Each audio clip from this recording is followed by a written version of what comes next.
নমস্কার। এসপিইএন চ্যানেলে আপনাদের স্বাগত। এই মুহূর্তে আমি দাঁড়িয়ে আছি ইস্ট বেঙ্গলের নবনির্মিত অ্যাস্ট্রোটার্ফে। আমি ক্যামেরা পার্সনকে বলবো যে পুরো টার্ফের সঙ্গে এই লেখাটা দেখান, যেটা আমার পেছনে রয়েছে ব্যাকড্রপে, যেখানে দেখা যাচ্ছে the only club ground in India with dual turf. হ্যাঁ, গত আগস্ট মাসে এই খবরটা আমি করেছিলাম স্পট অন নিউজে, যার জন্য দেবব্রত সরকারের রোষে পড়তে হয়েছিল আমাকে। কিন্তু আমি যে খবরটা সঠিক করেছিলাম সেটা প্রমাণ হচ্ছে আজকে এই ইস্টবেঙ্গল মাঠের অ্যাস্ট্রোটার্ফের উদ্বোধন, যেখানে অরূপ বিশ্বাস, ববি হাকিম উপস্থিত ছিলেন। যুব কল্যাণ মন্ত্রী হিসেবে অরূপ বিশ্বাস এসেছিলেন। 13ই ডিসেম্বরের পরে এই প্রথম তিনি খেলাধুলার মঞ্চে এলেন। মহানাগরিক ছিলেন। এখানে দুটি প্রদর্শনী ম্যাচ হলো। এখানে খেললেন ঝাড়খণ্ডের উপমুখ্যমন্ত্রী সুদেশ মাহাতো এপিআর হয়ে, অজয় সিং বাইচুং ভুটিয়ার ঘনিষ্ঠ, তার আমন্ত্রণে এসেছিলেন। অনেক কিছু ইতিহাসের সৃষ্টি হলো, কিন্তু ইতিহাসে বোধহয় আমিও ঢুকে গেলাম, কারণ স্পটন শীর্ষ আধিকারিককে এই খবর করার জন্য হুমকি ফোন করা হয়েছিল ইস্টবেঙ্গল ক্লাবের তরফ থেকে। পরে চ্যানেলটি বন্ধ হয়ে গেছে। আমাদের অপরাধ, আমরা খবরটা করেছিলাম, খবরটা কেউ দেননি। আমি বিকাশ পাজির কাছ থেকে পেয়েছিলাম। বিকাশ পাজিকে আগস্ট মাসে জিজ্ঞেস করেছিলাম, তুমি যে ফুটবল স্কুল চালাচ্ছ, এই যে পাশে গৃহার মাঠ, কদ্দমাক্ত মাঠে বাচ্চাগুলো প্র্যাকটিস করে, এখানে তো চোট আঘাত হয়ে যাবে। বললে একদম সঠিক কথা বলেছে জয়, কিন্তু আগামী বছর থেকে এই বর্ষাকালে যাতে ছেলেরা ভালো জায়গায় প্র্যাকটিস করে সেরকম একটা ব্যবস্থা হচ্ছে। আমি নিতুদাকে বলেছি, নিতুদা অ্যাস্ট্রোটার্ফের ব্যবস্থা করছে। পরবর্তীকালে তখন অ্যাস্ট্রোটার্ফের কাজটা শুরু হয়েছিল। এই অ্যাস্ট্রোটার্ফের ছবি করতে এসেছিলেন সাগর গায়েন, তাকে থ্রেট করা হয়েছিল। ভয়ের চোটের ময়দান ছেড়ে দিয়েছে সে এখন বিনোদন জগতের সঙ্গে যুক্ত। কিন্তু আমার খবর বা আমাদের খবর, যে স্পটরের খবর যে সত্যি ছিল, সেটা কিন্তু আজকে প্রমাণিত হয়ে গেল। একজন সাংবাদিক হিসেবে আমি গর্বিত। ইস্ট বেঙ্গল ক্লাব এই যে সেনাবাহিনীর সঙ্গে কথাবার্তা বলে এই কাজটি করেছে, শুধু তাই না, হ্যাঙ্গিং অফিস, সেটাও সেই খবরটা করার জন্য আমাকে বলা হয়েছিল যে সব কিছু এত তাড়াতাড়ি করতে যাও কেন। আরে সাংবাদিক খবর পাবে, সঠিক যদি খবর পায় সে তো তার মতো করবে। কার অনুমতি দরকার? আমি যদি ইস্টবেঙ্গল ক্লাবকে ড্যামেজ করতো নিশ্চয়ই ক্লাব বলতো। আমি কিন্তু ইস্টবেঙ্গল বিরোধী কোনো কপি করিনি এবং তাদের প্রশংসাই করেছিলাম এই উদ্যোগ নিয়ে। পাশাপাশি আজকে এই অ্যাস্ট্রোটার্ফটা উদ্বোধন হয়ে গেল।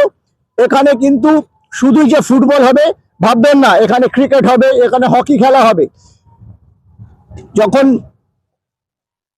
জুলাই, আগস্ট, সেপ্টেম্বর, এই যে 3টে মাস এইখানে ইস্টবেঙ্গল ফুটবল টিমের ছেলেরা প্র্যাকটিস করবে বিকাশ পাজির তত্ত্বাবধানে।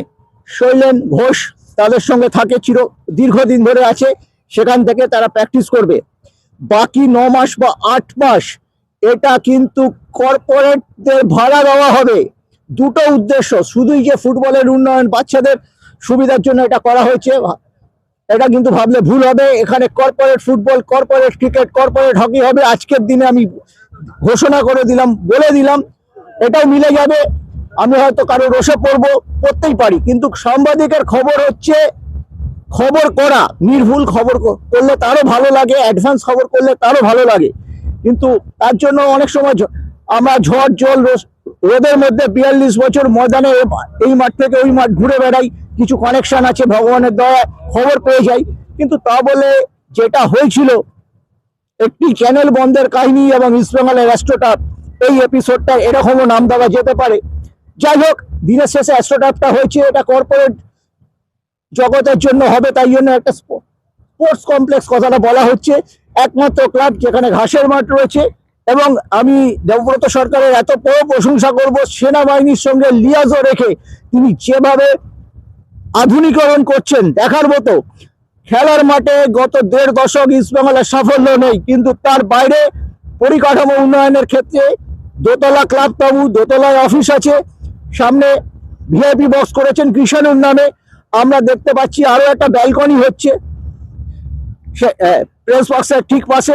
কৃষাণুদের লাউঞ্চের আগে একটু অ্যাডভান্স করে ব্যালকনি হচ্ছে। ওখানে মাঠের মধ্যে কোনো পুরস্কার বিতরণ অনুষ্ঠান হলে আমরা যেটা ইউরোপে দেখি, গ্যালারি ভেতর দিয়ে প্লেয়াররা যাচ্ছেন পুরস্কার নিতে, সেই দৃশ্যও আমরা দেখব। ইস্ট বেঙ্গল ক্লাবকে যতই যাই হোক, স্পট অন বন্ধ হয়ে গেছে, হুমকি ফোন এসেছিল। আমি আবার বলছি, যখন যাই হোক, কিন্তু আমাকে দিনের শেষে মুক্ত কণ্ঠে প্রশংসা করব ইস্ট বেঙ্গল ক্লাবের আধিকারিকদের, বিশেষ করে দেবব্রত সরকার, অত্যন্ত প্রিয় আমাদের নিতুদা। চলার পথে হতেই পারে, এটা খেলোয়াড়ি জীবন, এটা স্পোর্টিংলি আমি নিয়েছি, কোনো ব্যাপার নয়। আমি কিন্তু আজকে এসে এই স্পেশাল এপিসোডটা করলাম, পুরো কথাটা জানালাম। আমি নিজেই যে চ্যানেলটি এখন করছি সেখানেই এটি সম্প্রচারিত হবে, এবং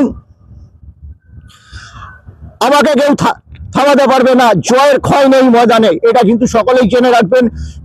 স্পষ্ট কথা, সত্যি কথা সহজভাবে বলবো, এটাই আমার নীতি। এখান থেকে কিন্তু প্লাস্টিকের মেরুদণ্ড আমার নয়। আমি কিন্তু আবার এই কথাটা জানিয়ে দিলাম, এবং সেই সঙ্গে আবার বলছি, যেভাবে হ্যাঙ্গিং অফিস হচ্ছে, আরো একটা দোতলা অফিসের পরে হ্যাঙ্গিং অফিস ইস্ট বেঙ্গল কর্মকর্তাদের কুর্নিশ।